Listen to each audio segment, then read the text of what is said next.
Hi there again guys, welcome back to another video. Hey there again my lovely friends, how are you doing today? Welcome to another video. Today we're gonna learn English with video games. Yes. New episode, learning English with video games. می‌خوایم سراغ بازی کامپیوتری، ولی اصلا فکر نکنید چون بازی و اینا دیگه کلمات آسون و اینا، یه کلمه‌های خیلی خوبه در ریویو بخوایم داشته باشیم از لغات امروز. نگاه کن فقط لغاتو. Inconvenient, perpetrator, flogging, disgruntled. خیلی کلمه خفنیه. Have a run with someone. Come with the turf. امروز قراره اینا رو با هم بررسی کنیم. قبل از که بریم سراغ ویدیو یادتون نره که حتما ویدیو رو لایک بکنید، کانال به خاطر حمایت از ما حتما سابسکرایب کنید. این ویدیو رو برای رفقاتون بفرستین. چیه؟ این ویدیو بفرستین. نه این بفرستین. نه این زنگوله است. این زنگوله است. زنگوله رو بزنید کانالتون سابسکرایب که هر دفعه ویدیو گذاشتیم اولین نفری باشین که از ویدیو با خبر میشه. یادتون اگه دوست داشتید کلاس خصوصی زبانیکا هم شرکت بکنید حتما کانال تلگرامی میتونید همراهی بشید. Without further ado, let's go.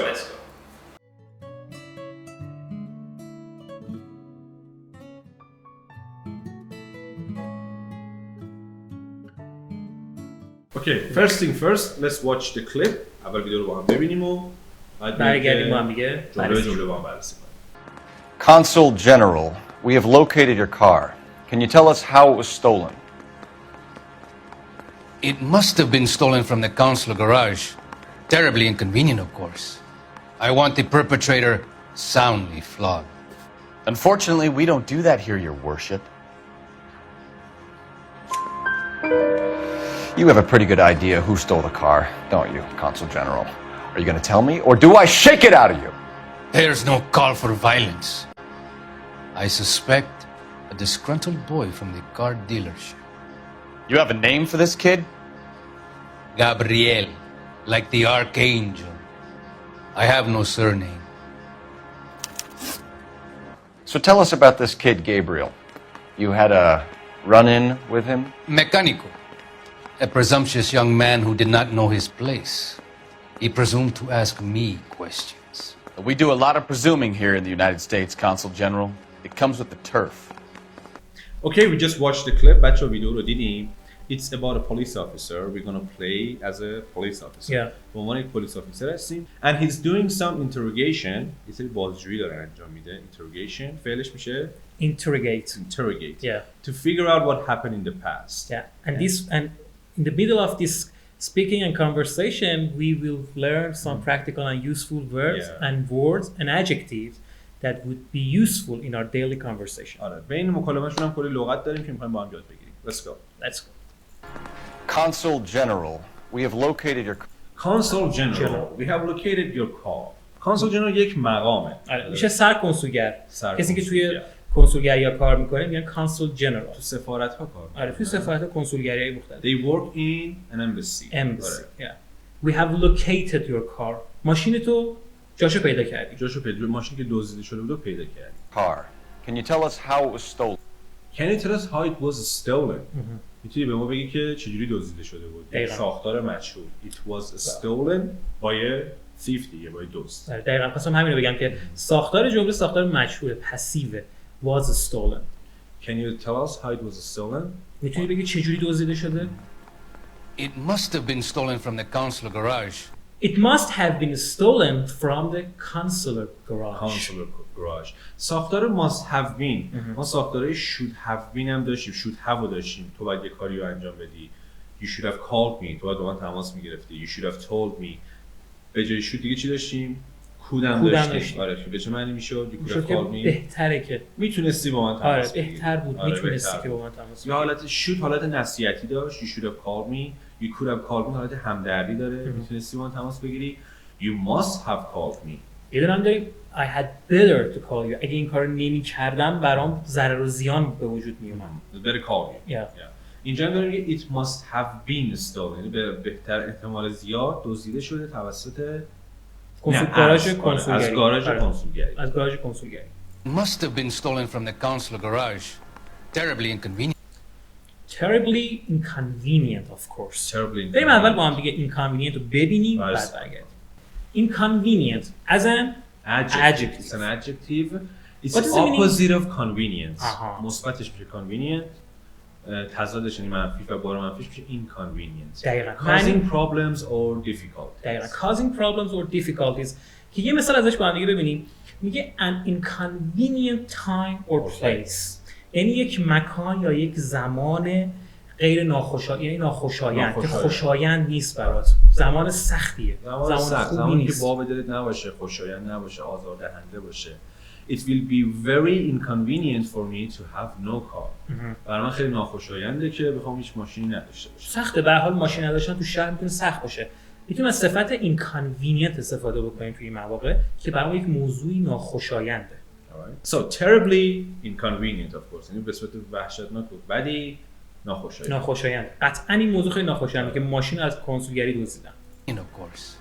I want the perpetrator soundly flogged. Oh, I want از اون جمله‌های باحاله. I want the perpetrator soundly flogged. soundly flogged. ببین دوتا رو با هم ببینیم.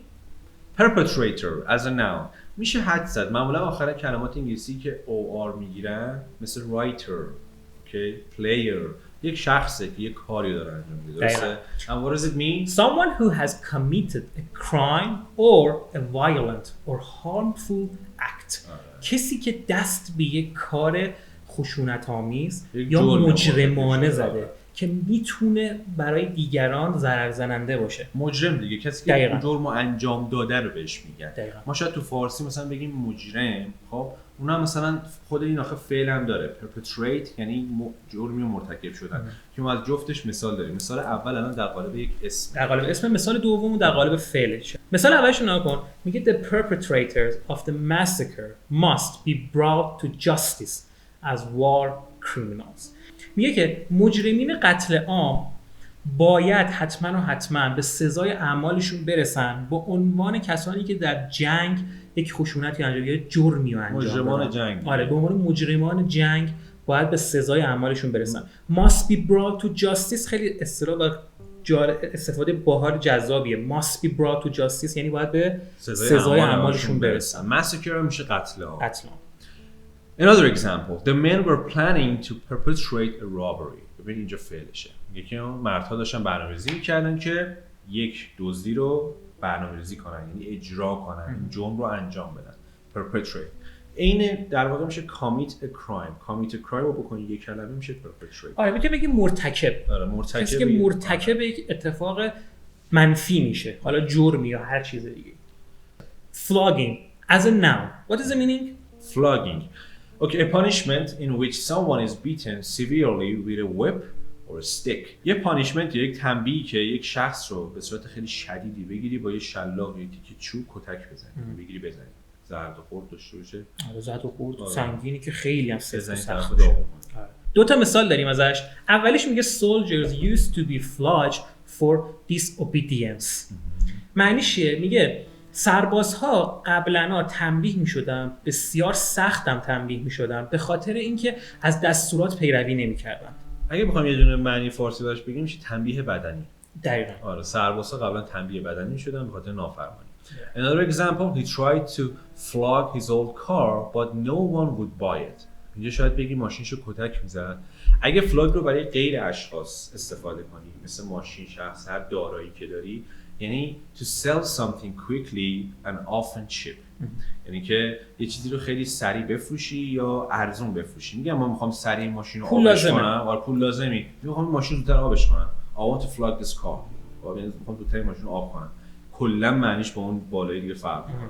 Flogging somebody یعنی کسی رو کتک زدن. Flogging something it means to sell something. یه چیزی سریع و زیر قیمت بفروشی. آبش رو. خب ببین اینجا چی میگه؟ میگه I want the perpetrator soundly flogged. یعنی میخوام کسی که مرتکب این عمل شده به سختی به سزای عملش برسه و تنبیه بشه. تنبیه بدنی بشه. دقیقاً. So, Perpetrator soundly flogged.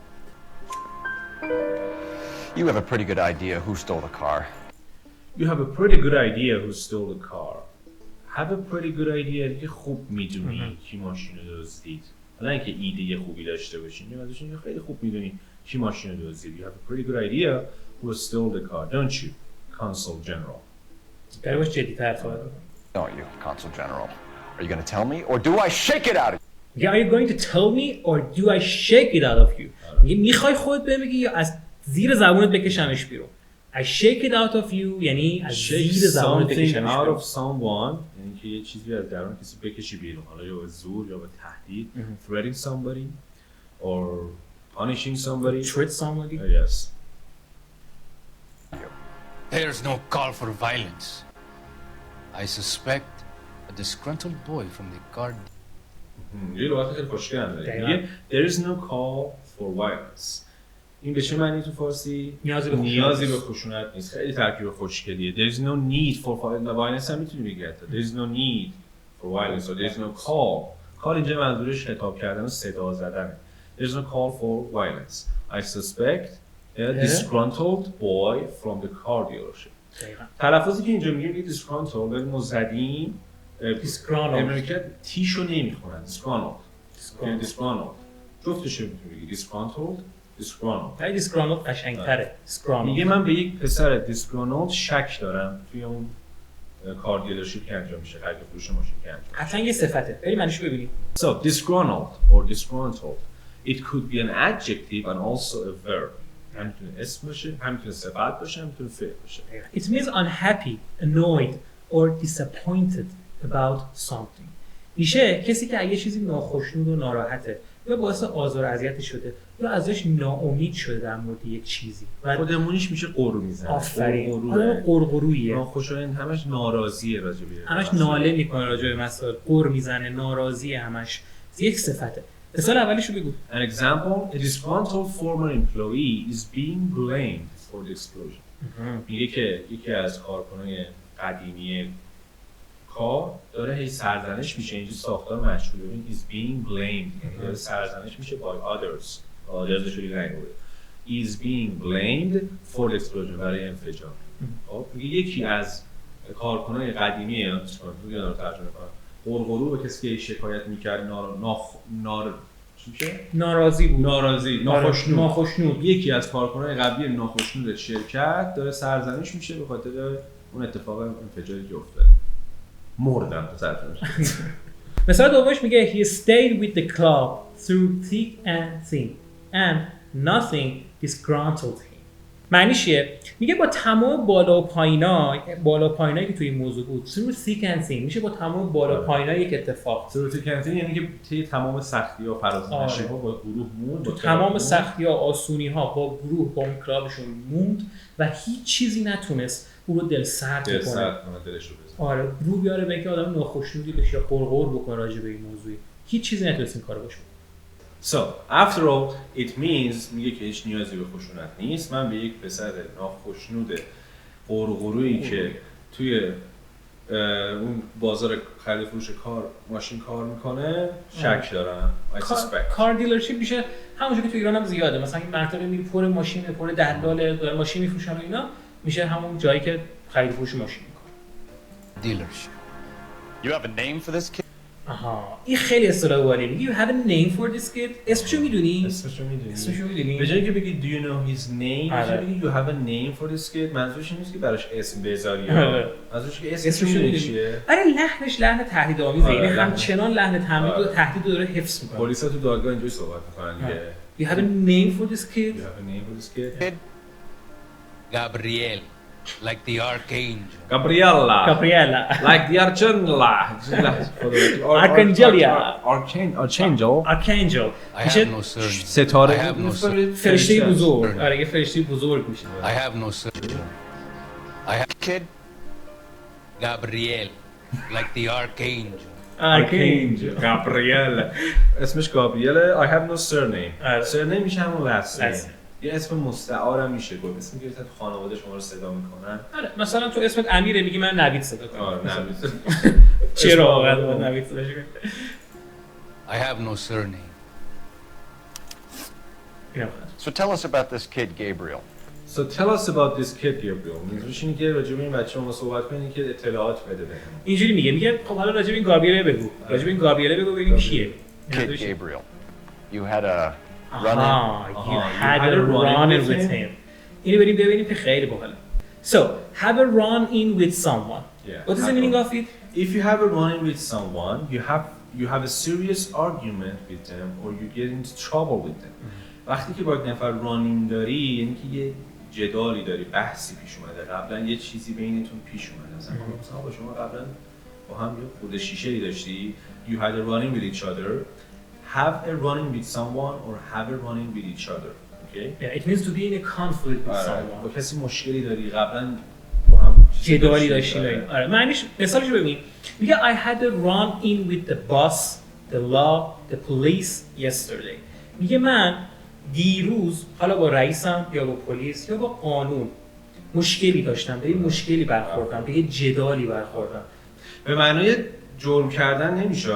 خب یه اصطلاح تو فارسی میگن چوب یه جاش پره، چوب خطش پره، چوب خطش پره، یه جاش پره. این چه میری خفن شد با این اصطلاح، چوب خطش پره. مثلا میگه هر رانو میگم من با این پلیس چوب خطم پره، نمیتونم یه کاری کنم، همین رانو میگم باز دیگه خیلی باش مشکل با پلیس مثلا میتونم چه معنی بده، ولی با شخص پرسونال باشه یعنی که قبلا یه آبمون توی جوب نمیره. آره مشکلی داشتی. You had a run-in with him یعنی که قبلا باهاش مشکل جر و بحثی داشتی، اختلافی داشتی با هم. With him? Mecánico. A presumptuous young man who did not know his place. He presumed to ask me. خیلی بالا میزنه. میگه یه صفت خیلی باحال دیگه. A presumptuous young man who did not know his place. بریم اول با هم دیگه presumptuous رو ببینیم بعد برگردیم راش بریم. Presumptuous as an adjective. What does it mean? A person who is presumptuous shows little respect for others by doing things they have no right to do. به این معناست کسی که این کارو میکنه و آدم پرزامشسیه از خودش احترام خیلی کمی نشون میده نسبت به مسائل دیگه. کسی که گستاخه، کسی که از خودش گستاخی نشون میده در برابر مسائل مختلف، احترام قائل نیست برای دیگران. یه مثال ازش ببینیم. For example, it would be presumptuous of me to comment on the matter. یکی از من گستاخی از من میشه اگه بخوام روی این مسئله نظری بدم. Comment on the matter یعنی که روی اتفاقی افتاده من بخوام نظری بدم، بخوام اظهار نظر بکنم. دقیقاً. یه مثال دیگه میگه it would be presumptuous of me to speak for the others. این گستاخی از طرف منه که اگر جای دیگران صحبت بکنم، جای دیگران نظر بدم. Speak for the others یعنی که جای دیگران حرف بزنی، نه برای دیگران حرف بزنی. Speak for the others یعنی جای دیگران. آره مثلا در عدم حضور امیر من به جاش یه نظری رو بدم. این میشه to be presumptuous about someone. دارم بهش گستاخی میکنم. پس اینجا میگه a presumptuous young man who did not know his place. بچه گستاخی که مرد کوچولو یا مرد جوان گستاخی که نمیدونه جاش کجاست، جایگاه خودش رو نمیدونه. Did not know his place. ادامهش چی میگه؟ He presumed to ask me questions. Presume یعنی ادامه دادن. هی از من داشت سوال می‌پرسید، ادامه میداد به سوال پرسیدنش از من. گستاخی می‌کرد و سوالایی می‌پرسید که شاید بهش مربوط نیست. برمیگرده به همون presumptuous که گستاخی می‌کرد و من سوال پیش می‌کردم. He presumed to ask me questions. We do a lot of presuming here in the United States, Consul General. It comes with the turf. We do a lot of presuming here in the United States, Consul General. It comes with the turf. اینجا یه اکسپرشن خیلی باحاله، یه فریز خیلی باحال داره. خیلی خفن. شاید بگم ما خودمونم اینو نمی‌دونستیم. دقیقاً. و خیلی حال کردیم. یعنی از این به بعد دیگه راه برای توی کانورسیشن. مثلا میگیم hi there everyone, it comes with the turf. With the turf. Good night. It comes with the turf. دقیقاً. خب بریم اونو بررسی کنیم. بریم. Come with the turf. What is the meaning? To typically or frequently accompany a certain situation, to be a usual consequence or related issue. میگه که به صورت دائمی دنبال کنی یک قضیه رو. مثلا میخوایم بگیم که آقا چجوری بگیم، مثلا مثال فارسی بخوایم داشته باشیم، مثلا میگی من قاضیم، کارم اینه که هر روز با ارباب رجوع سر کار داشته باشم. این چیزی که از شغلت میاد. Dealing with people as a judge is something that comes with the turf. Okay? سر و کله زدن با مردم به خاطر اینکه قاضی یه چیزی که دیگه جزء کاره، یعنی با کار میاد. این comes with the turf یعنی که ماهیت کاره. Okay? To be a usual consequence or related issue. اون نتیجه‌ایه که اون عواقبیه که از اون کاره در میاد. یعنی دنباله این کاره و the consequences which is inherent in your job, in your field of working, in your field of education. مثال بهتر میفهمم. مثال اول رو بگو. مثال اول میگه when you are the boss, staying late at the office just comes with the turf. یه وقتی تو رئیسه مجموعه‌ای تا دیر وقت توی شرکت موندن و کار کردن چیزی که به خاطر رئیس بودنته. یعنی با رئیس بودنت میاد. دنبال کارته. دیگه نمیتونی بهش ایرادی بگیری. عواقب کارته. It comes with the turf. عواقب کارته. چیزی که جزئی از شغلته و تو باید بپذیریش. مثلا جوابم بگو. Another example, a sleep disorder comes with the turf of having a child. میگه که اون اختلال خواب چیزیه که از داشتن بچه نتیجه میشه دیگه. وقتی شما بچه داری، نوزاد داری، comes with the turf یعنی که این دنبالش هست. عادیه. بیخوابی داری و سختی داری و اینا. گریه میکنی و خاص اینا خیلی باحال. It comes with the turf. یک عملیه که حاصل از یک عمل دیگه است. So, we do a lot of presuming here. میگه ما خیلی چیزا رو اینجا دنبال میکنیم تو آمریکا. آقای سرکنسول بازم تحریر. It comes with the turf. این چیزی که با کار ما میاد دیگه. تو آمریکا ما کار همه سرک میکشیم. همه چیزو دنبال میکنیم. Thank you guys for watching this video. I hope it was such a practical video. Practical and useful. Filled with a lot of beautiful words and phrases. We learned a lot of beautiful verbs, nouns, adjectives, and it was very practical for me personally. و واقعا من فکر می‌کنم حتی بازی کامپیوتری میتونه از سریال ها هم بعضی جا بهتره. مخصوصا بازی مثل این که توش پر لغات و اصطلاحات. واقعا حرفه‌ای کار شده. بخوام خودمون بگم کف خیابونی آمریکاست که واقعا به درد می‌خوره. اگه این سبک رو دوست داشتی حتما ویدیو رو لایک کن لطفا، کانال سابسکرایب کن، زنگ نوتیفیکیشن رو بزن برای کلاس‌های خصوصی آنلاین. حتما بین ایمیلاتی که این زیر می‌بینی پیام بده، یاد نره که زنگوله کنار دکمه سابسکرایب هم بزنی که هر ویدیو گذاشتیم تا اولین نفر باشه که ازش با خبر میشی. تا ویدیوی بعدی. Take care.